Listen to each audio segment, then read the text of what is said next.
Assalamualaikum warahmatullahi wabarakatuh.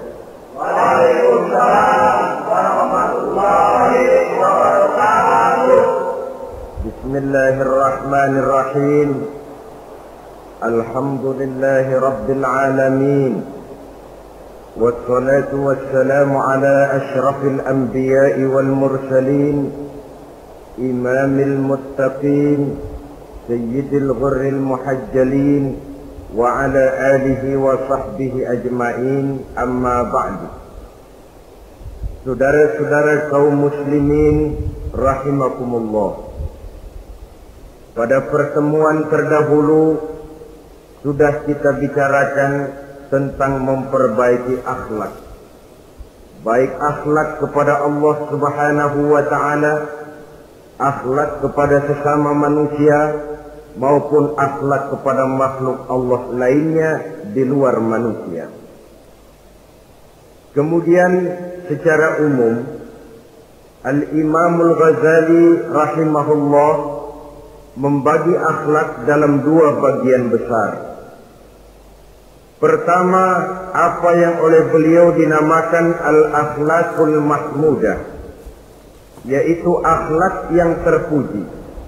Seseorang yang kepada Allah ia bertauhid, dalam pergaulannya dengan sesama manusia ia mempunyai sifat-sifat yang terpuji, seperti rendah hati, sabar, jujur, ikhlas, dan lain sebagainya. Kemudian dalam sikapnya kepada makhluk Allah di luar manusia, ia dapat mengembangkan nilai-nilai ihsan sesuai dengan tuntunan imannya. Ini seluruhnya dinamakan al-akhlaqul mahmudah atau akhlak yang terpuji. Kemudian yang kedua oleh beliau dinamakan al-akhlaqul mazmumah, yaitu akhlak yang tercela. Seseorang yang di dalam sikapnya kepada Allah mempunyai sifat-sifat kufur, baik dalam bentuk kemusyrikan, kemunafikan, atau hal-hal yang bisa menyebabkan ia menjadi murtad. Lalu dalam pergaulannya dengan sesama manusia, ia mempunyai sikap yang tidak terpuji, sombong, ria, ujub, dusta, khianat, suka menggunjing dan memfitnah, dan lain sebagainya. Sedangkan sikapnya kepada makhluk Allah di luar manusia, ia senantiasa menimbulkan kerusuhan. Itu seluruhnya dinamakan dengan al-akhlaqul mazmumah atau akhlak yang tercela. Untuk memperoleh akhlak yang baik, yang dalam bahasa populernya dinamakan al-akhlaqul karimah, para ulama sufi memberikan tuntunan. Pertama, melalui jalan yang disebut takhalli. Yang kedua, tahalli. Dan hasilnya nanti akan membuahkan tajalli. Takhalli artinya mengosongkan diri dari segala macam sifat yang tercela. Sombongnya dibuang, riaknya dihilangkan, suka fitnahnya musnah, dustanya berhilang. Itu semuanya dinamakan takhalli, mengosongkan diri dari seluruh sifat-sifat yang tercela.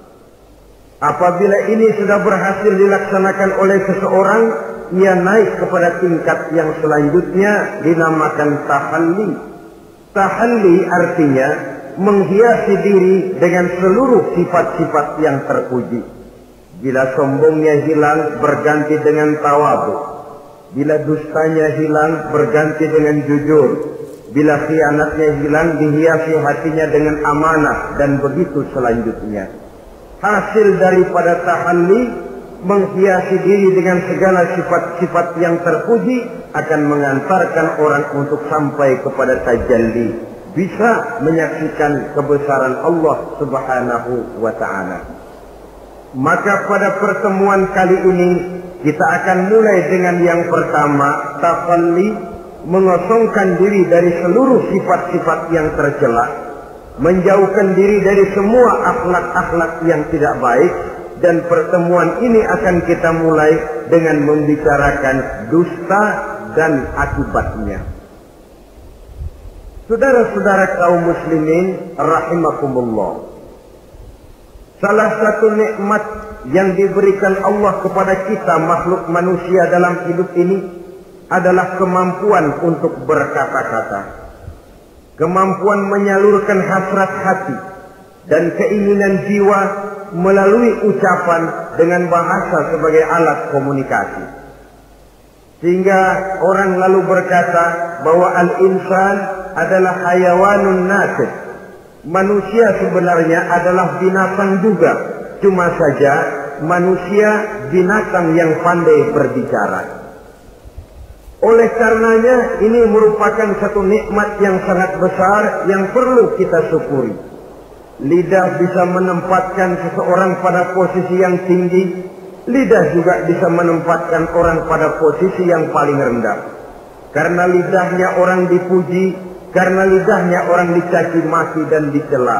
Pendeknya seperti kata pepatah, al-lisan saghirul jirmi azimul jurmi.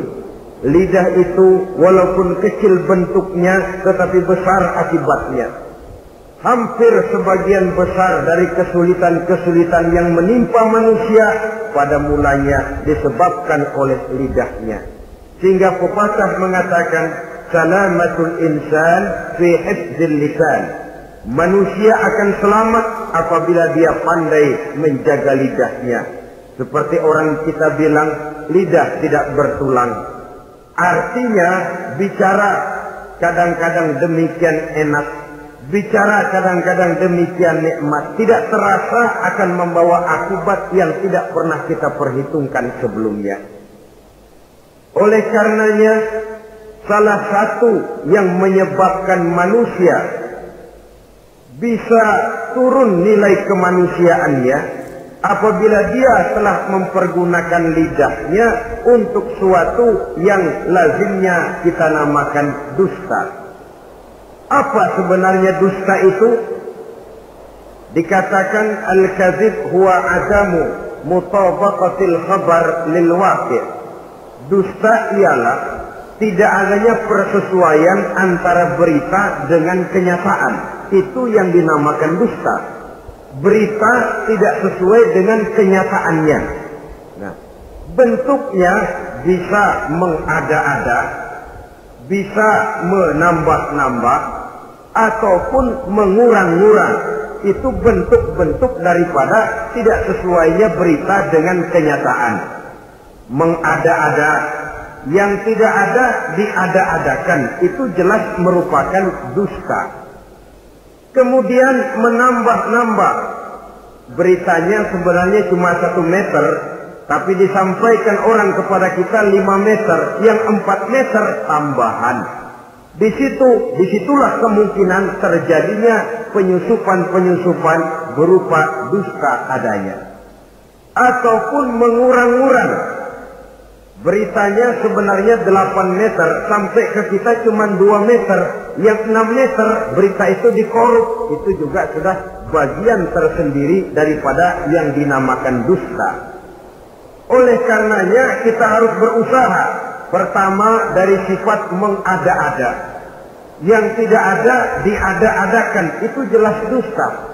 Dan ini pekerjaan paling enak memang. Orang seakan-akan terpesona, orang seakan-akan kagum, padahal kita mengada-ada. Barang yang tidak ada diada-adakan. Rasul juga pernah, saudara-saudara, tapi bernada seperti ini, namun jujur. Satu saat beliau sedang duduk, ada seorang perempuan mengendarai onta, sudah tua sekali ontanya. Lalu Rasul bangun menegur orang tadi, "Bu, kenapa naik anak onta?" katanya. Perempuan ini bilang, "Ya Rasul, yang saya kendarai ini bukan anak onta, tapi biang onta." Begitu. "Iya, tapi dia punya ibu kan? Onta ini punya. Nah, kalau dia punya ibu kan artinya dia anak juga." "Ya memang." "Nah, kalau begitu kan artinya ibu memang naik anak onta." "Lah ya iya kalau itu sih." Kelihatannya mengada-ada, tapi memang benar begitulah adanya. Surau untuk menghidupkan suasana, tapi tidak terlalu berlebih-lebihan. Yang kedua, jenis daripada dusta itu menambah-nambah. Ini juga paling enak. Orang sering bilang, kalau kita ngirim duit, jangan harap kurang, jangan harap tambah. Tapi kalau kita ngirim berita, jangan harap kurang. Duit kita kirim kepada orang, jangan harap tambah. Kurang, jangan harap kurang. Atau jangan harap tambah, kurang bisa. Tapi kalau berita kita kirim kepada seseorang, jangan harap kurang itu berita, nambah bisa. Atau kemudian mengurang-urang, ini juga termasuk jenis daripada dusta. Baik mengada-ada atau menambah-nambah, kemudian mengurang-urangi, seluruhnya merupakan pekerjaan yang paling enak. Kita anggap sesuatu yang biasa, padahal akibatnya nanti akan menjadi luar biasa. Saudara-saudara kaum muslimin rahimakumullah. Apa bahaya dusta dalam kehidupan manusia? Pertama, bagi dirinya sendiri. Orang yang berdusta sebenarnya sudah membahayakan dirinya sendiri. Apa bahayanya? Pertama, ia akan dikucilkan dari pergaulan. Sekali dia berdusta, orang mungkin masih percaya. 2 kali dia berdusta, orang mungkin masih bisa mentolerir. 3 kali dia berdusta, orang ngecap. Ini memang udah wataknya nih. Hobi dah kalau begini. Akhirnya dia dikucilkan dari pergaulan. Lain hari, walaupun dia serius bicara, orang nggak lagi nanggapin sebagaimana yang semestinya. Dikucilkan dari pergaulan. Akibat apa? Akibat dari dusta yang dilakukannya. Akan merugikan dirinya sendiri. Ada satu cerita, saudara. Seorang pengembala kambing sedang mengembalakan kambing di tanah lapang. Satu hari iseng dia sendirian. Ini orang kampung pengen tahu dibohongin. Teriak dia, tolong ada serigala, ada serigala. Mendengar teriakan ini karuan, satu kampung orang nyaris keluar semua. Yang bawa pentungan, yang bawa golok, yang bawa pisau. Mana serigalanya mana? Ini pengembala tadi nyengir. Kagak ada. Gue bohongin lo. Sudah, pulanglah orang kampung ini. Sekali, besoknya begitu lagi. Keluar lagi orang kampung, ternyata juga tidak ada serigala. Pada hari yang ketiga, serigalanya benar-benar datang. Si pengembala tadi pucat, lalu teriak-teriak, tolong ada serigala datang. Nah orang kampung udah nandain. 2 kali kita dibohongin, ini paling dia bohong lagi. Satu pun tidak ada orang kampung yang keluar untuk menolong. Akhirnya kambingnya habis dimakan oleh serigala. Yang rugi dirinya sendiri. 1 kali dia bohong, orang percaya mungkin. 2 kali dia bohong, orang masih tolerir. 3 kali dia bohong, orang nandain. Terkucil dari pergaulan akibat daripada perbuatan dusta. Oleh karenanya saya yakin tidak seorang pun di antara kita yang suka berteman dengan seorang pendusta. Karena apa? Seorang pendusta tidak akan segan-segan menjual temannya sendiri. Mengkambing hitamkan temannya sendiri. Artinya juga merusak pergaulan di dalam kehidupan ini. Penyakit yang bahaya yang kedua bagi diri orang yang berdusta itu sendiri, sifat dusta menyuburkan watak munafik.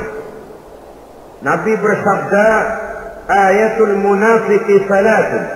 Tanda-tanda orang munafik itu ada 3. Tandanya, biasanya kalau tandanya ada, ya munafiknya insya Allah ada.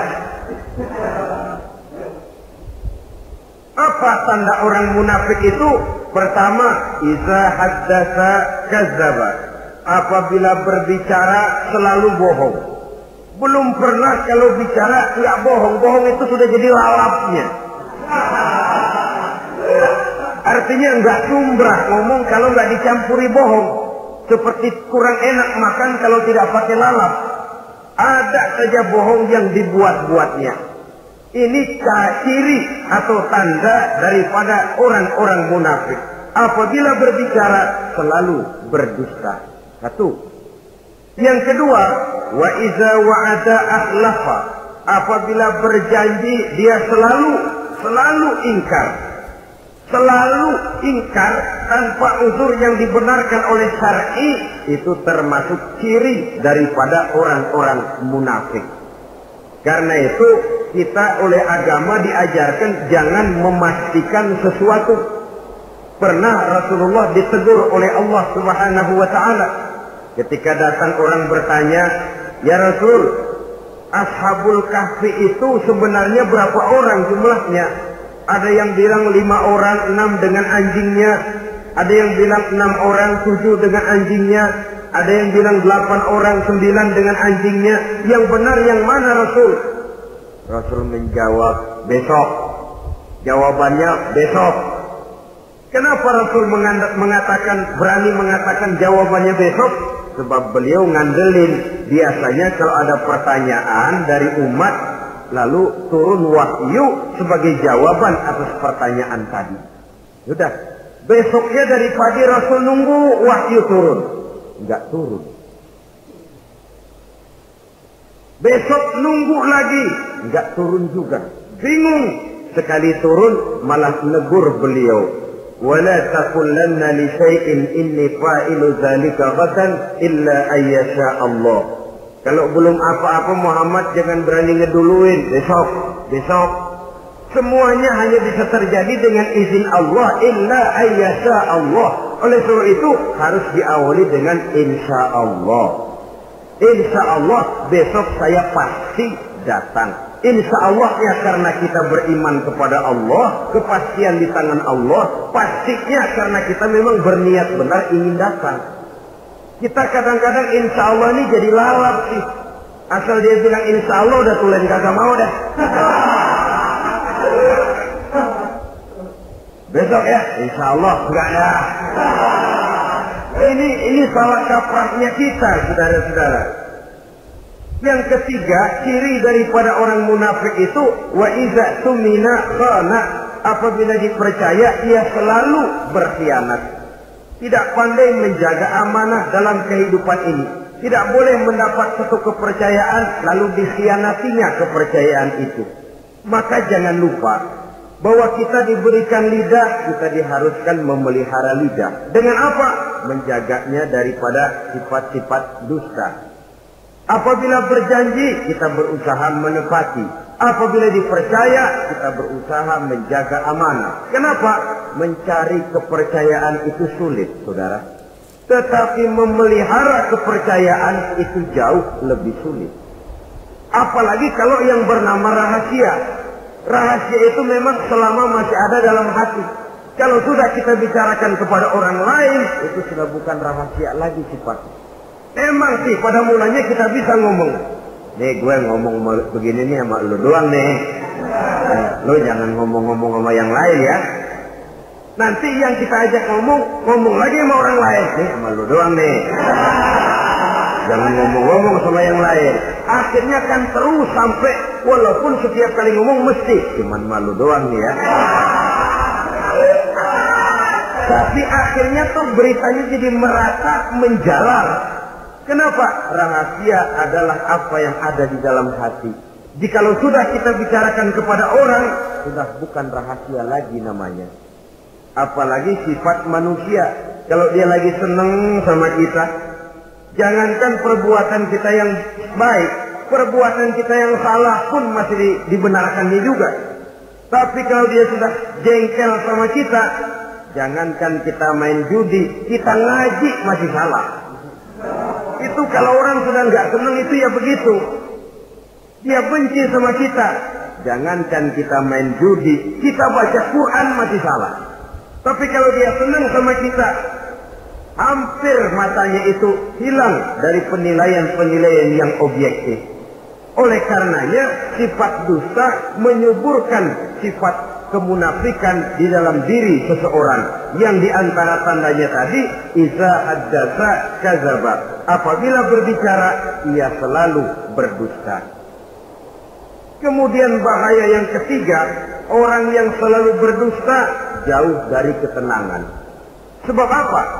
Pada saat kita mendustai seseorang, orang itu mungkin percaya, tapi makin dia percaya makin tersiksa batin kita. Kenapa? Hati kita sendiri ngomong, lu percaya kok gue bohongin?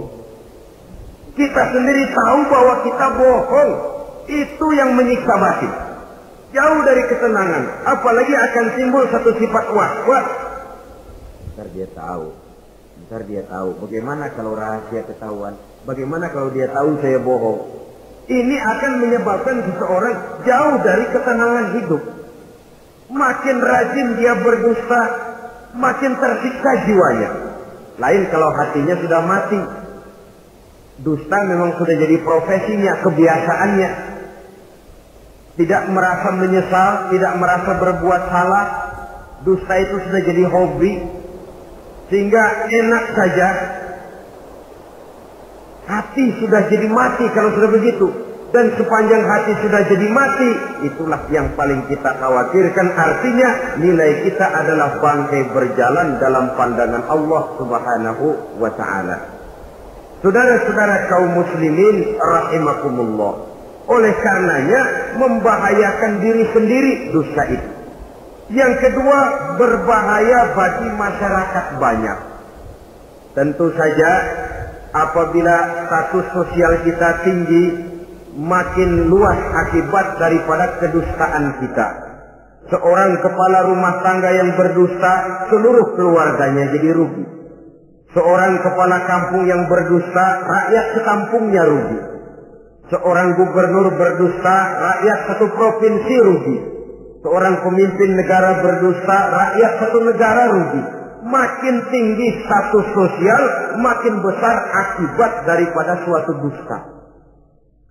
Oleh karenanya menimbulkan keresahan di tengah masyarakat. Masyarakat itu apa? Dimulai dari masyarakat yang paling kecil, rumah tangga. Kalau satu rumah tangga sudah diwarnai oleh sesuatu yang bernama dusta, maka ketenangan, ketentraman, kebahagiaan rasanya akan sulit terwujud di dalam rumah tangga itu sendiri. Seorang istri apabila sudah pandai mendustakan suaminya, maka itu sudah berarti memulai keretakan dalam kehidupan rumah tangga, menimbulkan benih-benih ketidakpercayaan. Apabila seorang suami sudah mulai mempunyai titik ketidakpercayaan kepada istrinya lagi, itu sudah menandakan retaknya basis kehidupan rumah tangga.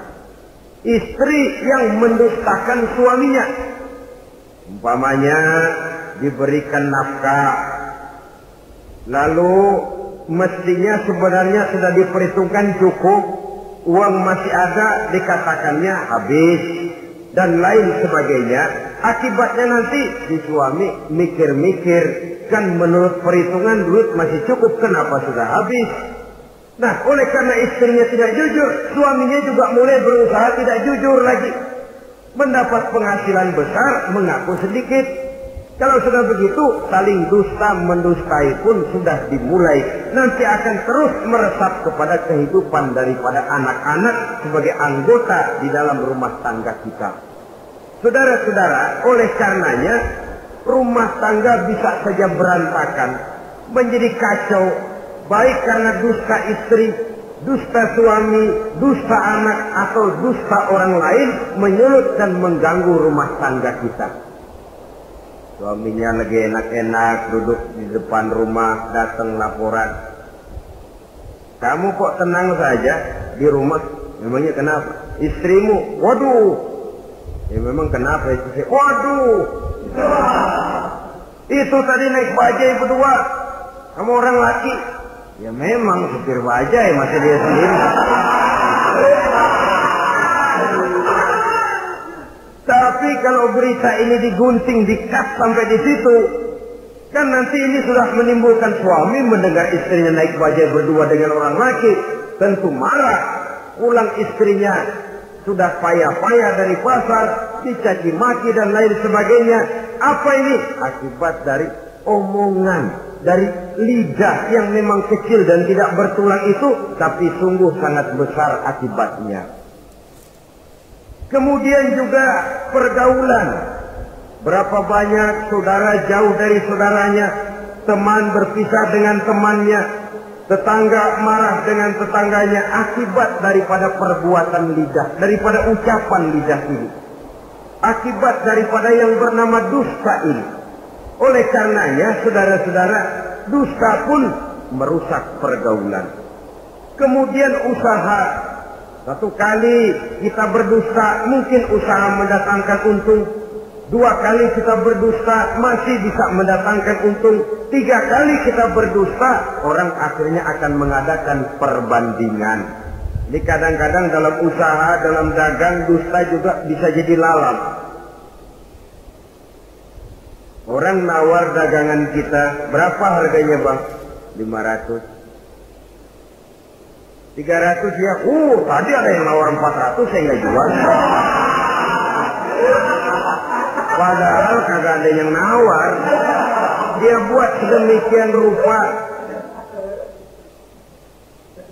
Atau kadang-kadang tidak segan-segan memakai sumpah untuk membela kebohongannya. Ya, walaupun sebenarnya bukan sumpah, karena sumpah itu harus dengan lafzul jalalah, wallahi atau billahi atau demi Allah. Kadang-kadang dengan kata-kata yang kasar. Modalnya cuma 500. Tapi ketika ditawar orang, yang bener aja nawar bu. Padahal ini saya beli modalnya aja 700 perak, biar mampus nih. Dia beli cuma 500, ngaku modalnya 700 pakai biar mampus lagi. Saudara hadirin yang saya hormati, sepintas mungkin orang percaya, mungkin orang yang tergerak untuk membeli, tapi kemudian keuntungan yang didapat dengan jalan berdusta itu bisakah membawa berkah dalam kehidupan kita? Rasanya tidak. Dan kalau sudah tidak membawa berkah, maka itu keuntungan itu tidak lagi akan mendatangkan ketenangan di dalam kehidupan. Oleh karenanya menjaga lidah ini memang berat. Sehingga dalam satu hadis lain Nabi bersabda, al-jannatu mustaqatun ila arba'ati nafar. Surga rindu, surga kangen kepada 4 macam manusia. Ini model. Biasanya manusia yang kepengen benar masuk surga, ini malah surganya yang rindu, kangen benar kepengen dimasuki oleh 4 macam manusia. Siapa mereka? Pertama, saliyil Quran. Orang yang gemar, hobi membaca Al-Quranul Karim. Orang yang gemar membaca Al-Quran dirindukan oleh surga. Apa membaca sekedar membaca? Ya, membaca Quran dan beribadah dari sebab membaca itu mengerti atau tidak mengerti artinya. Tapi jangan lupa, membaca adalah alat agar kita mengerti.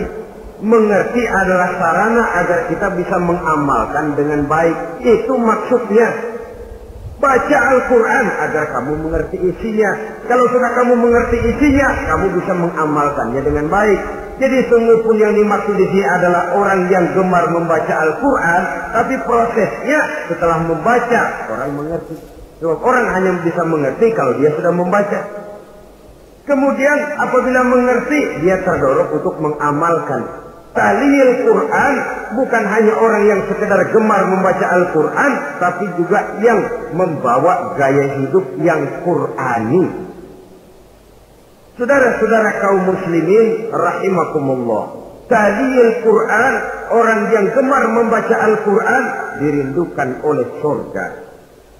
Yang kedua, wa mut'imil ji'an, orang yang memberi makan orang yang kelaparan. Nabi memberikan anjuran sangat, siapa yang ingin dekat dengan aku di hari akhirat nanti, bersahabatlah ia dengan yatim, dengan piatu, dengan janda-janda tua yang miskin, perlu uluran tangan, mereka yang hidup di bawah garis kemiskinan. Bila diberikan kelebihan rizki oleh Allah, bersahabatlah dengan orang yang tidak mampu. Mut'imil ji'an, orang yang memberi makan orang kelaparan, dirindukan oleh surga. Saudara-saudara kaum muslimin rahimakumullah, demikian besar perhatian Islam terhadap kepekaan sosial, terhadap kesetia kawanan sosial ini, sampai dalam ayat Al-Quran dijelaskan oleh Allah Subhanahu wa ta'ala, ara'aita allazi yukadzibu bid-din fadzalika allazi yad'u al-yatim wa la yahuddu ala ta'amil miskin. Tahukah kamu, kata Allah, siapa orang-orang yang mendustakan agama, beragama tapi dianggap mendustakan agama. Kalau sudah dianggap mendustakan agama, artinya imannya dusta, dia sholatnya dusta, dia puasanya dusta. Siapa mereka itu? Fadzalika allazi yad'ul yatim. Mereka orang-orang yang meninggalkan, menyia-nyiakan anak-anak yatim, wala yahuddu ala ta'amil miskin, dan tidak memerintahkan untuk memberi makan kepada orang-orang miskin. Kepada yatim kejam, sadis, tidak punya kemanusiaan sama sekali. Maka mungkin kita yang rajin sholat, mungkin kita yang sudah 4-5 kali berhaji, bisa saja terhalang masuk surga. Karena di sebelah rumah kita ada anak yatim piatu, merintih kelaparan, menggigil kedinginan. Kita tahu, kita mampu, dan kita diam saja tidak mau memberikan pertolongan. Itu yang mungkin bisa menghalangi kita untuk sampai ke surga. Oleh karenanya, salah satu jenis manusia yang dirindukan oleh surga, mut'imil ji'an, orang yang memberi makan orang yang kelaparan.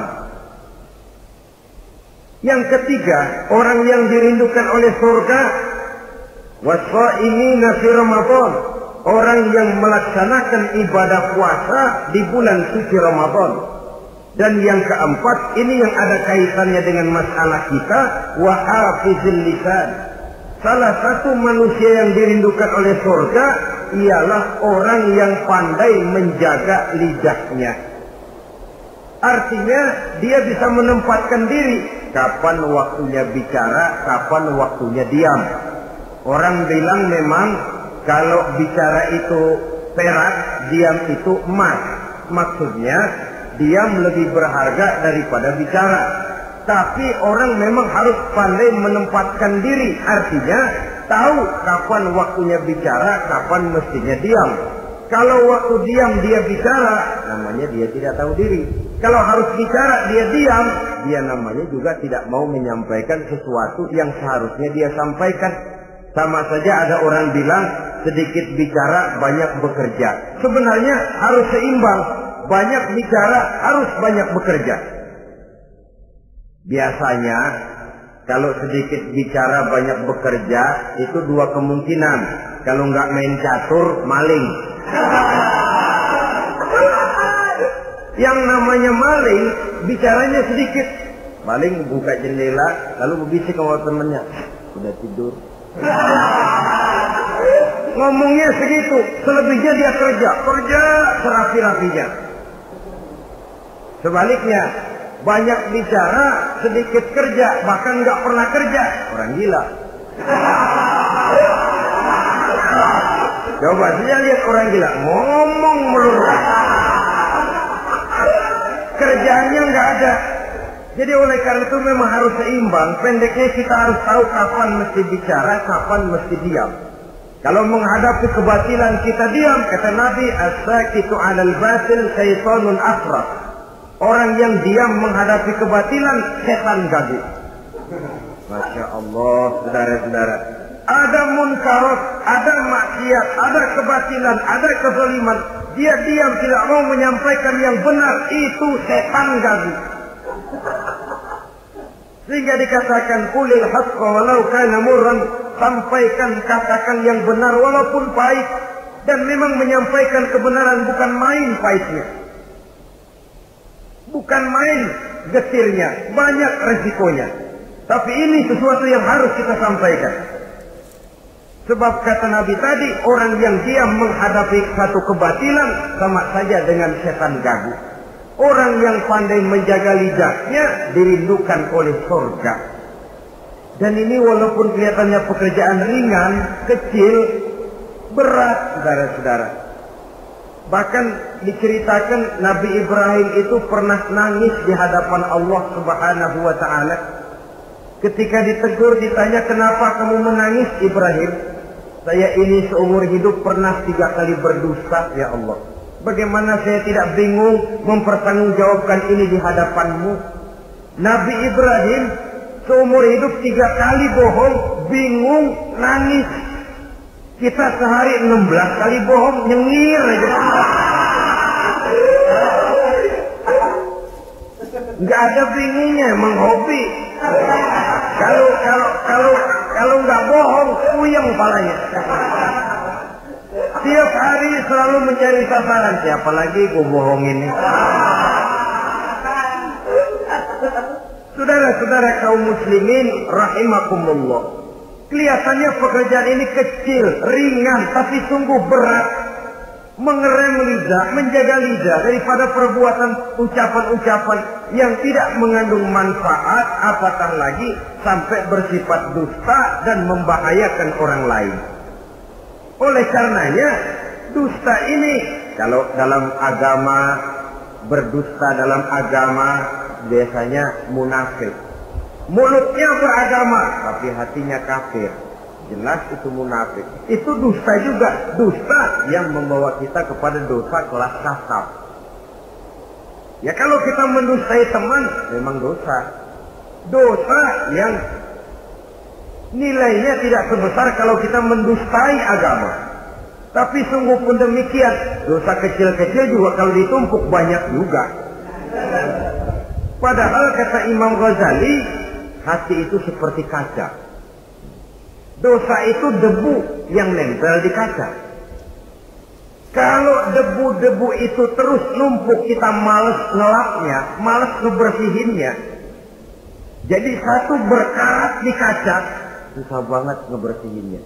Coba kaca kalau udah karatan, pakai silet kita gosok, setengah mati. Begitu juga perbuatan dosa. Kalau kita senang dusta, biarinlah dosa kecil. Bohong lagi, bohong lagi, bohong lagi. Numpuk berkarat di hati itu dosa. Nah hati itu kalau sudah dilingkungi oleh karat, nur, cahaya kebenaran itu sulit untuk masuk. Karena dia sering berdusta, orang lain dianggap sama juga sama dirinya. Ini yang celaka. Oleh karenanya timbul sifat menyamakan orang lain dengan keadaannya sendiri. Dikala itu hati yang sudah penuh dengan noda-noda dosa itu sudah berkarat sehingga sulit untuk dibersihkan lagi. Itu sebabnya Nabi berpesan, ittaqillaha haitsu ma kunta wa atbi'is sayyi'atal hasanata tamhuha wa khaliqin nasa bi khuluqin hasanin. Bertakwalah kamu kepada Allah dimanapun saja kamu berada. Bertakwa dimanapun saja kamu berada. Di pasar takwa kita, di kantor takwa kita, di masjid takwa kita, di rumah tangga bertakwa kepada Allah dimanapun saja kamu berada. Kita sih kadang-kadang takwa juga cuman musinan. Takwa kita pakai tempat. Asal lagi duduk di masjid dengerin pengajian, denger kiai pidato, manggu takwa bener. Aduh. Keluar dari masjid, teler aja lagi.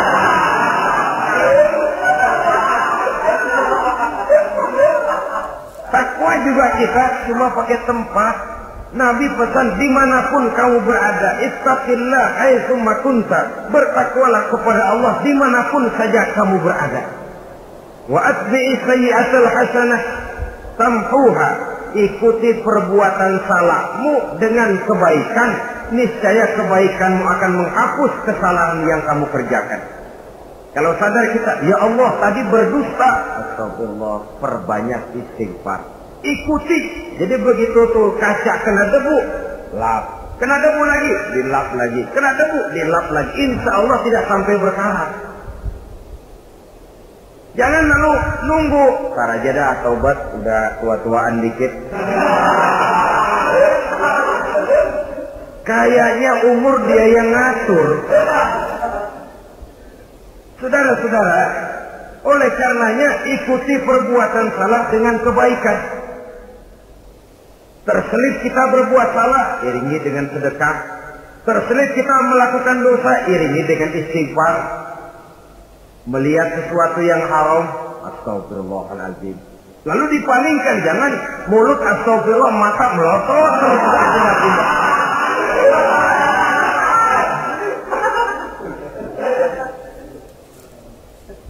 Wa khaliqin nasa bi khuluqin hasanin, dan bergaulah dengan manusia mempergunakan akhlak yang baik.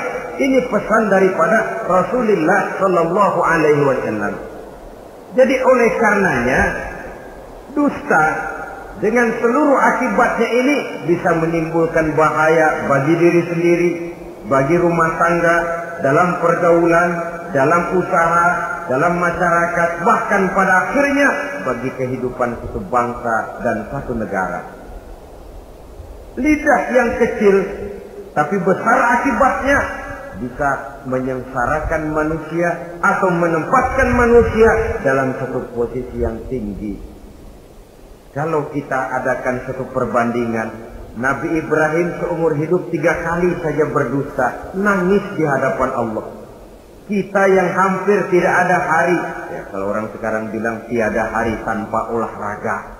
Rasanya kita kalau mau jujur bisa juga bilang tiada hari tanpa bohong. Pernahkah kita menangis menyesali dusta yang sudah kita lakukan? Berapa banyak orang yang sudah kita janjikan kita gantung dengan janji itu. Padahal dia punya hajat yang demikian sangat bergantung kepada kita. Tapi lidah ini enak saja. Gampang dah. Tar. Sok. Gampang dah itu mah. Beres dah beres. Enggak ada yang enggak beres. Semuanya kalau lidah kita beres, gampang, ntar, besok, enak, endah aja dah.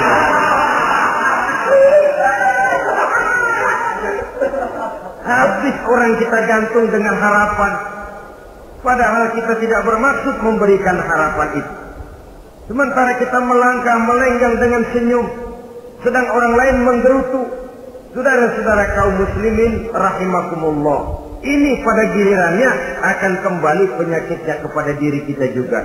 Menyuburkan watak munafik, mengucilkan kita dari dalam pergaulan, dan menjauhkan kita daripada ketenangan hidup. Karenanya dusta memang berbahaya. Dalam perjuangan, dusta akan menimbulkan watak pengkhianatan. Dusta juga bisa menyebabkan munculnya musuh-musuh dalam selimut, yang pura-pura berteriak membantu perjuangan tapi di belakang mencari titik kelemahan kita. Oleh karenanya, mencari teman yang bisa diajak tertawa itu gampang. Mencari teman yang mau diajak menangis itu sulit. Mencari teman yang mau diajak nyanyi banyak. Tapi mencari teman yang mau diajak berkeluh kesah itu yang langka. Oleh karenanya, di dalam kehidupan ini untuk menjaga lingkungan pergaulan, mari kita berusaha untuk menjaga lidah dengan sebaik-baiknya. Nah, apa semua bohong tidak boleh? Ada bohong yang ditolerir. Di antaranya kata Nabi, salasun laisa minal kazzab. Ada 3 macam bohong yang tidak dianggap bohong. Bohong tapi tidak dianggap bohong. Dusta tapi tidak berdosa. Kalau memang harus bohong, carilah bohong yang tidak dosa. Bahkan insya Allah ada pahalanya kalau kita ikhlas. Apa itu? Pertama, hadisul rajulu limar'atihi au hadisul mar'atu li zawjiha. Bohongnya seorang suami untuk menyenangkan hati istrinya. Gak apa-apa. Untuk menyenangkan hati istrinya. Misalnya suami pulang dari kantor perutnya lapar.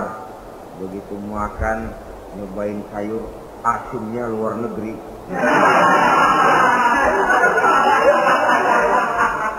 Baru dicobain sedikit, suaminya udah celam-celam, melotot matanya. Istrinya negor, bang sayur keasinan ya? Enggak. Soal keasinan bagus. Cuma tadi di kantor saya sudah diajak makan oleh teman, jadi masih kenyang. Simpan sajalah, nanti sore kita baru makan. Lapar, kesel, jongkok, tapi karena mau menyenangkan istri. Enggak. Atau sama saja dustanya seorang istri untuk menyenangkan hati suaminya. Bisa saja itu terjadi. Suaminya beli sendal buat istri. Mahal, padahal murah, kena mahal. Warnanya gak enak dilihat, potongannya norak. Suami istri tahu kalau itu sendal murah. Suaminya tanya, bagaimana bu sendal yang saya beli? Waduh, cakep bener bang, luar biasa. Tangga kita mana ada yang pakai sendal begitu. Memang kagak ada, jelek.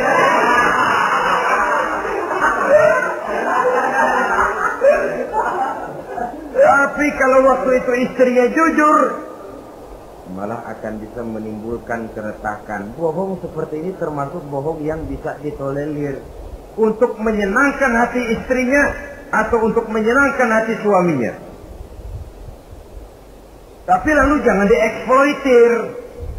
Jangan dieksploitir dalam arti untuk menutupi kedustaan, untuk menutupi perbuatan salahnya lalu berdusta.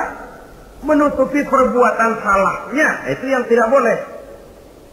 Sebab bagaimanapun ditutupi perbuatan salah, toh akhirnya akan naik juga ke permukaan. Yang kedua, al-kadzib li islahi zatil bain. Dusta untuk mendamaikan dua orang yang sedang berselisih. Itu boleh. Malah Raja Iblis, kalau ada dua orang yang sedang berselisih, marahan kita jadi tukang sulut, tukang ngipasin. Datang ke sana ngipasin, datang kemari ngipasin. Tidak mendamaikan. A marah sama B.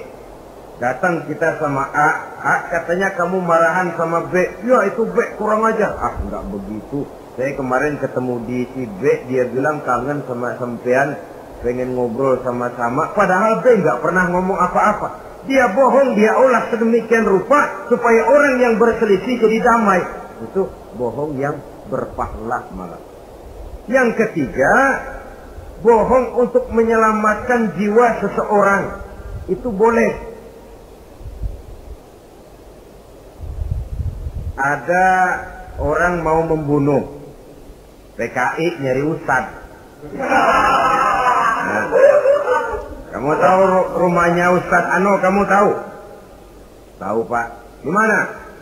Bapak mau apa? Mau saya bunuh dia, kurang ajar. Oh, orangnya nggak ada Pak. Kemana? Nggak tahu, keluar negeri, keluarnya lagi kali dah. Jauh. Padahal orangnya ada di dalam, tapi dia berdusta untuk menyelamatkan jiwa orang yang sedang terancam. Itu malah boleh, bukan saja boleh, berpahala, malah berdosa kalau waktu itu dia jujur. Mau cari ustadz buat apa Pak? Mau saya bunuh, ada Pak di dalam.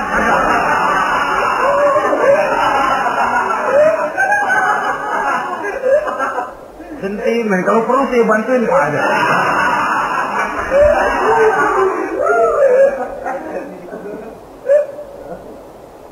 Hanya jenis bohong-bohong seperti ini yang bisa ditolerir. Itu akibat di dunia, saudara. Kita sudah bisa terkucil dari pergaulan, retak rumah tangga, usaha mengalami kebuntuan, masyarakat mengalami keresahan akibat dusta. Di akhirat nanti, na'udzubillah, summa na'udzubillah. Kita baca dalam riwayat Mi'raj, Rasul melihat orang yang lidahnya menyengker ke tanah, digunting, putus, bersambung lagi, digunting lagi, putus lagi, bersambung lagi. kadang dituangi dengan coran api neraka. Na'udzubillah, coran neraka. Kita nginjak puntung aja lompat. Ini mulutnya dituangi dengan coran dari neraka. Innalillahi wa inna ilaihi raji'un. Ya, tapi kalau dituangi coran begitu dari neraka kan terus mati sekaligus. Ya, kalau terus mati lumayan. Neraka itu kata Quran, kullama nadijat juluduhum badalnahum juludan ghairaha liyazuqul azab. Tiap kali hancur kulitnya, kami buatkan kulit yang baru. Diazab lagi, hancur lagi, dibuatkan lagi. Untuk apa begitu? Liyazuqul azab, biar dia rasain. Kalau sekali kemplang mati mah enak. Pokoknya diazab di neraka, digejrot, mati, selesai. Lumayan. Ini nggak ada matinya. Penyet, bangun lagi, kemplang lagi, persis salam cemen.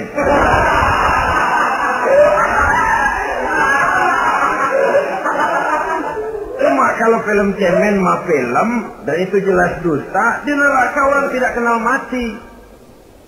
Hancur jasadnya, dibuatkan lagi, diazab lagi, dan begitu selanjutnya. Jangan lalu berhitung. Kalau dosanya kebanyakan kan malaikat Malik gemes, ntar dilemparin ke neraka, kelebihan liwat. Jadi nggak mampir di neraka. Ya nggak mungkin, saudara-saudara. Tiap kali hancur kulitnya, diganti dengan kulit yang baru. Untuk apa itu? Liyazuqul azab. Biar dia rasakan benar azab itu. Allahu Akbar. Sudah di dunia dia mendapat akibat yang sedemikian rupa dan punya akibat buat yang lain. Di akhirat nanti dia akan menanggung azab. Apalagi kalau dustanya sampai membuka aib saudaranya sendiri. Dusta untuk menelanjangi orang lain. Logikanya saja, kalau ada teman kita atau aurat kita terbuka, kita harus menutup. Muslim dengan muslim seperti satu badan. Bila yang satu sakit, yang lain ikut merasa sakit. Bila yang satu tercela, yang lain ikut merasa tercela. Dikala itu, kita harus justru menutupi aib orang lain. Malahan Nabi mengatakan, siapa yang menutupi aib saudaranya di dunia ini, saudaranya muslim, Allah akan menutupi aibnya di akhirat nanti. Kita kadang-kadang bukan nutupin sih, malah ngorek-ngorek. Kadang-kadang nggak tahu aja belagak tahu. Ya, gue denger anak. Banyakan dia nipasinnya. Saudara-saudara kaum muslimin rahimakumullah. Begitu lidah yang suka berdusta digunting dari gunting api neraka, terpotong dibulatkan lagi, terpotong dibuatkan lagi, tidak henti-hentinya sampai kepada hari akhirat nanti. Karena itu berlindung kita kepada Allah. Jangan sampai diberikan lidah yang gemar berdusta. Tapi lidah yang gemar mengatakan yang benar walaupun terasa pahit. Mengucapkan kebenaran itu besar resikonya. Panjang jalannya, banyak akibatnya. Mencegah kemunkaran besar resikonya. Tapi itu harus kita lakukan. Setidaknya mencegah kemunkaran. Rasulullah sallallahu alaihi wasallam dalam satu hadis menyatakan iyyakum wal kadziba fa innal kadziba yahdi ilal fujuri wal fujuru yahdi ilan nar. Hati-hatilah kamu daripada sifat dusta, sebab sesungguhnya dusta membawa kepada perbuatan durjana dan perbuatan durjana menggiring orang kepada neraka. Mula-mula memang ucapan, dari ucapan orang melangkah kepada perbuatan. Dan perbuatan itulah yang akan jadi penilaian Allah. Jikalau baik, dia akan menyebabkan kita ke surga. Jikalau tidak baik, perbuatan kita jugalah yang akan menjerumuskan kita ke dalam neraka. Dimulai dari suka berdusta. Akibat lidahnya gemar berdusta, perbuatannya pun merupakan perbuatan dusta. Suka pura-pura, mental munafik. Artinya hilang sifat kejujuran dalam dirinya. Apabila ini sudah melembaga dalam kehidupan seseorang, sulit dia melepaskan diri dari cengkraman dusta itu sendiri. untuk jangka pendek di dunia ini maupun jangka panjang di akhirat nanti, dusta hanya akan membawa malapetaka bagi diri yang bersangkutan dan juga bagi orang lain. Benar kalau tadi pepatah mengatakan salamatul insan fi hifdzil lisan. Bahkan ada yang bilang kalau lidah lukai hati, kalau pedang lukai tubuh, masih kan ada harapan sembuh. Kalau lidah lukai hati, kemana obat hendak dicari? Kita tampar orang dengan tangan 2-3 hari, 2-3 jam bahkan sudah hilang bekas tamparan itu. Tapi kita tampar orang dengan lidah, dengan ucapan, seumur hidup dia akan tetap ingat. Kita bohongi orang, kapan ketemu dia ingat nih, dia nih. Nih yang kerjanya bohongin melulu. Gimana aja ada bohongnya.